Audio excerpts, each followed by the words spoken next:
Hey everyone, welcome back. Today, we're going to do a deep dive into the world of breath work. Uh-huh. You know that thing we do like literally every second of every day, Yeah, but like rarely think about. right. Uh, So it's funny how that is, right? Breathing, like it's so automatic for most of us. totally. We completely take it for granted. Yeah, exactly. And yet, breath work as a practice has just exploded recently. It really has. It's like everyone's suddenly rediscovering this like hidden superpower we've had all along. Yeah, it is fascinating how something so fundamental can be so powerful. Right. And, we're not just talking about getting more oxygen here. Okay. Breathwork is about tapping into this incredible system that impacts our physical, our mental, and even our emotional states. Okay, see, that's what I find so intriguing. I've dabbled in some like meditation apps and things, Hmm. and they all talk about focusing on the breath, Right? but breath work seems to take it to a whole new level. It does. What's the difference, and like why should we care about more than just, not suffocating? Well, think of it like this.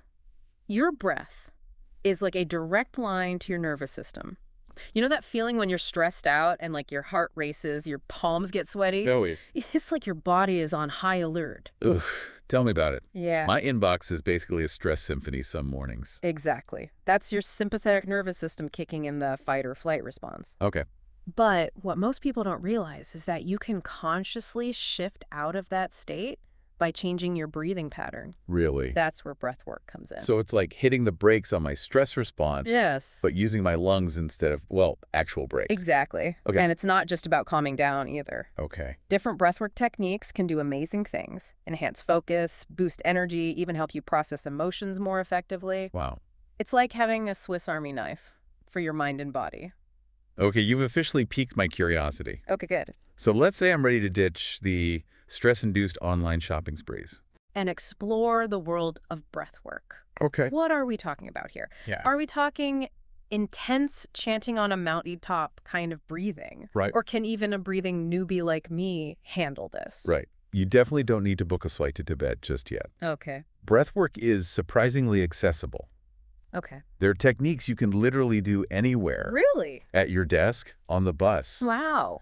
even while waiting for your coffee to brew. Okay, that's reassuring. I once tried a meditation app while I was stuck in traffic, and let's just say it did not end well. Oh, no. Road rage and mindfulness don't really mix. Yeah, well, with breathwork, you're not aiming for like blank slate meditation. Okay. It's more about consciously changing your breathing pattern to create a specific effect. Right. Let's say you're feeling stressed. There's a technique called box breathing. Okay. That's like a mini vacation for your nervous system. Box breathe. Like I'm inhaling squares? Yeah. I'm intrigued. Tell me more. So it's all about the counts. You inhale for a count of 4. Okay. Hold for 4, exhale for 4, hold for 4. Wow. It's this like beautiful symmetrical pattern that helps calm your heart rate, quiet those racing thoughts. So instead of reaching for like another cup of coffee when that afternoon slump hits, Yeah. I can just do some like stealthy box breathing at my desk. Exactly. I love it. And there are techniques for all sorts of things. Bro. Feeling anxious before a big presentation? Uh-huh. Try alternate nostril breathing. Okay. It's said to balance the brain's hemispheres. Wait, what? Yeah. There's a breathing technique that involves switching nostrils. This is news to me. It sounds strange, It does sound a little strange. but people swear by it for focus and clarity. Wow. You basically just use your thumb and ring finger to gently close off one nostril at a time, Okay. breathing slowly and deeply. Okay. I'm so trying this. It's like a secret superpower hidden in plain sight. It is. It is. But speaking of superpowers, you mentioned that breath work can go beyond just the mental stuff. How does it impact, like, physical health? That's where things get really interesting. Okay. Remember, your breath is intimately connected to your entire body. Right. When you improve your breathing, Yeah. you're improving the delivery of oxygen to every single cell. Okay, that makes sense. Right. More oxygen equals good things, right? Yeah. But are we talking, like, noticeable benefits here, or is this more of a subtle, like, long-term thing? Both, actually. Really? Yeah, in the short term, you'll likely notice, like, increased energy levels, better sleep. Right. Even things like digestion can improve because you're calming your nervous system. So long afternoon slump and caffeine crashes? Mm-hmm. Sign me up. Right. But here's the fascinating part. Studies have shown that consistent breathwork practice can have a profound impact on things like lung capacity, blood pressure, even chronic pain management. Pain management, that's wild. Are you telling me I can breathe away my lower back pain? Mm-hmm. Because I have tried everything for that. No, it's not a magic cure-all. Yeah. But breathwork can be incredibly powerful.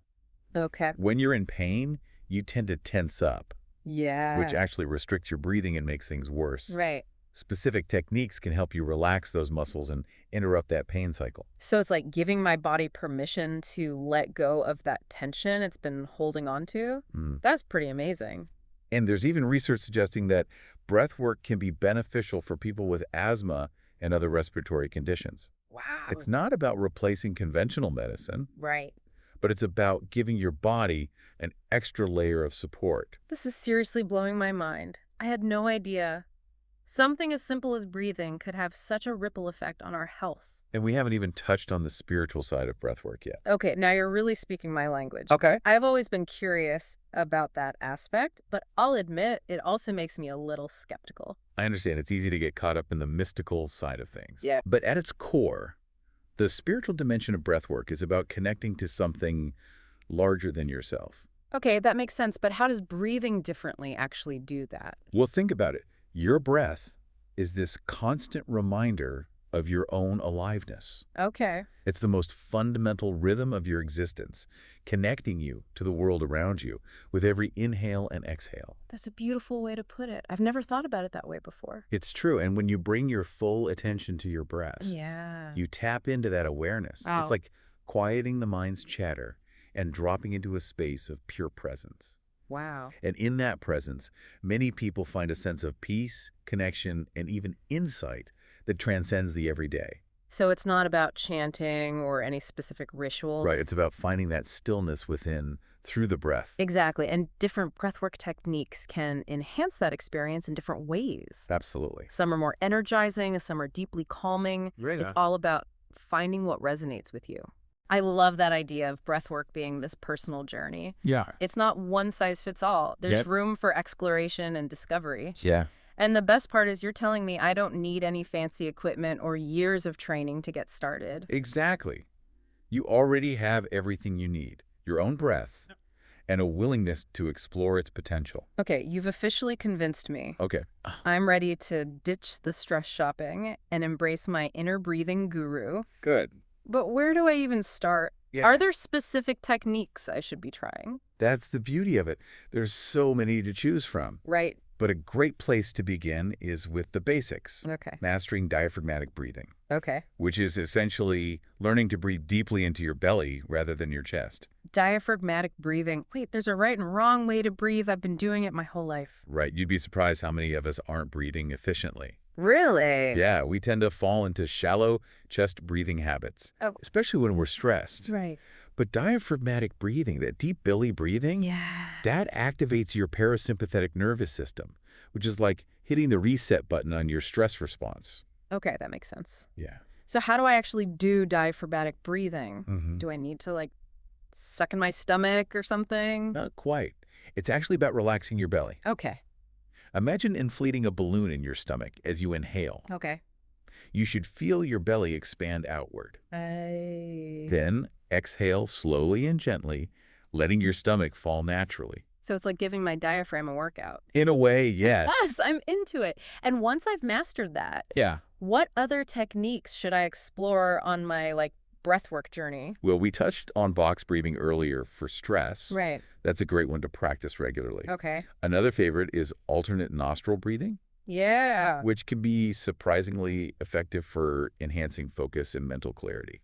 I'm still wrapping my head around that one. Is it, like, as simple as it sounds? It really is. You just alternate, closing off one nostril at a time with your fingers, Okay. breathing slowly and deeply through each nostril. Okay. It seems simple, It does. but that alternating rhythm can have a balancing effect on your nervous system. Wow. I'm putting that on my to-do list for today. Gotta try it out. Yes, do it. But speaking of trying things out, I have a confession. Mm-hmm. I tend to get overwhelmed with new habits. Yeah. How do I make breath work like a sustainable part of my life and not just another thing I try once and forget about? That's such a common struggle. The key is to make it easy and enjoyable. Okay. Start by incorporating just a few minutes of breath work into your daily routine. Okay. Maybe it's first thing in the morning to set a calm tone for the day, Right. or right before bed to unwind. I actually love that idea, starting and ending the day with like intentional breathing. Yes. It's like bookending the chaos with moments of peace. Exactly. Yeah. And don't put too much pressure on yourself. Yeah. Even a few minutes here and there can make a difference. Right. You can also try pairing breath work with activities you already do, Okay. like taking a few deep breaths while you're stuck in traffic Yeah. or waiting in line at the grocery store. Okay. Yeah. I can definitely see how those little moments of mindful breathing could add up throughout the day. Absolutely. And remember, it's a journey, not a destination. Yeah. There's no right or wrong way to practice breath work. Right. It's all about finding what works for you and enjoying the process of exploring this incredible tool you have within. This has been such an eye-opening conversation. Yeah. I walked in here thinking breathwork was just like a trendy wellness thing. Yeah. But now I realize it's so much more than that. It is. It's this powerful, Yeah. accessible way to tap into our own inner resources, Mm-hmm. improve our health, and maybe even connect to something bigger than ourselves. Exactly. Well, you've definitely inspired me to make breathwork a more intentional part of my life. I'm so glad to hear that. And for our listeners who are just as intrigued as I am, Hmm. we'll be sure to link to some helpful resources in the show notes. That's a great idea. So until next time, everyone, keep exploring, keep learning, and most importantly, keep breathing. Yes, breathe well, everybody.